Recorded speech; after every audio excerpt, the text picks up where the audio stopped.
नमस्कार दोस्तों, मैं सौरभ अग्निहोत्री। स्वागत है आप सभी का। पिछली क्लासेस में हमने आपको प्रशासन के नैतिक तत्व के बारे में बात की थी, जिसके अंतर्गत हमने आपको बताया था सत्यनिष्ठा, नैतिक तर्क, नैतिक दुविधा, उत्तरदायित्व के बारे में चर्चा की थी। उसके अलावा हमने अंतरात्मा के बारे में बात की थी।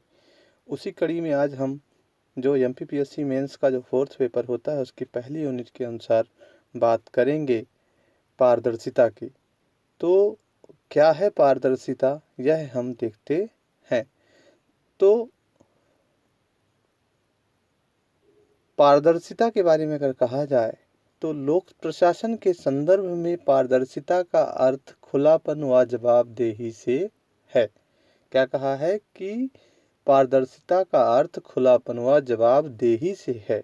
पारदर्शिता से सामान्य आशय शासन की उस पद्धति से है जहां शासन पद्धति से नागरिकों का जुड़ाव हो तथा नागरिकों को प्रशासन के प्रत्येक कार्यों व निर्णयों को जानने की स्वतंत्रता हो। ठीक है। वहीं सुशासन, भ्रष्टाचार निवारण, लोकतंत्र को मजबूत बनाने, निर्णय की गुणवत्ता में सुधार तथा जनता की सहभागिता आदि कार्यों के लिए पारदर्शिता आवश्यक है। तो यहाँ पर एक बार फिर से जानने की जरूरत है कि पारदर्शिता का जो अर्थ होता है वह है खुलापन या जवाबदेही से है, और इसका जो सामान्य आशय उस पद्धति से है जहां शासन पद्धति से नागरिकों का जुड़ाव हो। क्या कहा? नागरिकों का जुड़ाव हो तथा नागरिकों को प्रशासन के प्रत्येक कार्यों व निर्णयों को जानने की स्वतंत्रता हो। ठीक है।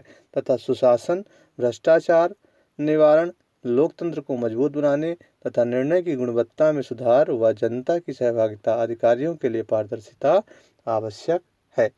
ठीक है। वहीं शासकीय कार्यों में पारदर्शिता एक महत्वपूर्ण नैतिक मूल्य है जो प्रशासन को उत्तरदायी और निष्पक्ष बनाता है तथा सरकार के निर्णय, कामकाज आदि के बारे में समय समय पर जनता को सही जानकारी उपलब्ध कराना पारदर्शिता के अंतर्गत आता है। पारदर्शिता से आशय किए जा रहे कार्यों को तथा कार्य की प्रक्रिया को आम जनता के सामने उसी रूप में प्रस्तुत करना जिस रूप में संपन्न किए गए हैं। क्या कहा है कि आम जनता के सामने उसी रूप में प्रस्तुत करना जिस रूप में संपन्न किए गए हैं। ठीक है। अब बात आती है पारदर्शिता के प्रशासन में क्या क्या लाभ हैं। ठीक है। तो विलंब से होने वाले कार्य त्वरित हो सकेंगे। पहला लाभ ये होगा।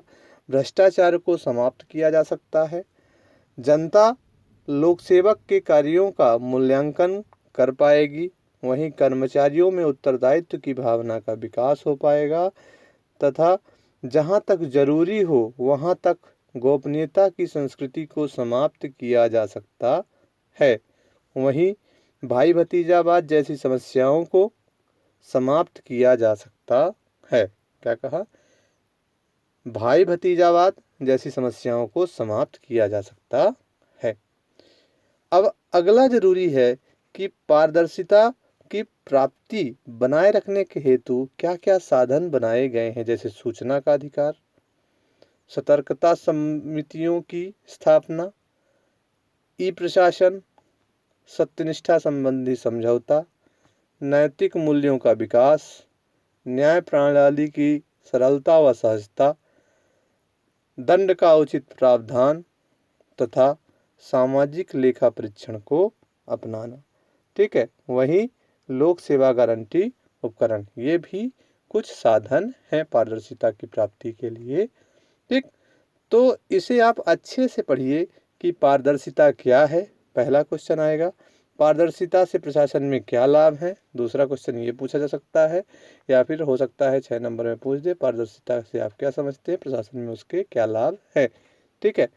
तो ये आपको याद रखना है। तो आप इस प्रश्न को आप अच्छे से लिख सकते हैं जो हमने आपको बताया है। मैं आपको नोट्स भी दूंगा इसी के बीच में, वीडियो के बीच में, तो आप इसको आप अच्छे से नोट कर लीजिएगा तथा साथ ही साथ हमारे चैनल को लाइक और सब्सक्राइब जरूर करिएगा, जिससे आगे की वीडियो आपको मिल सके।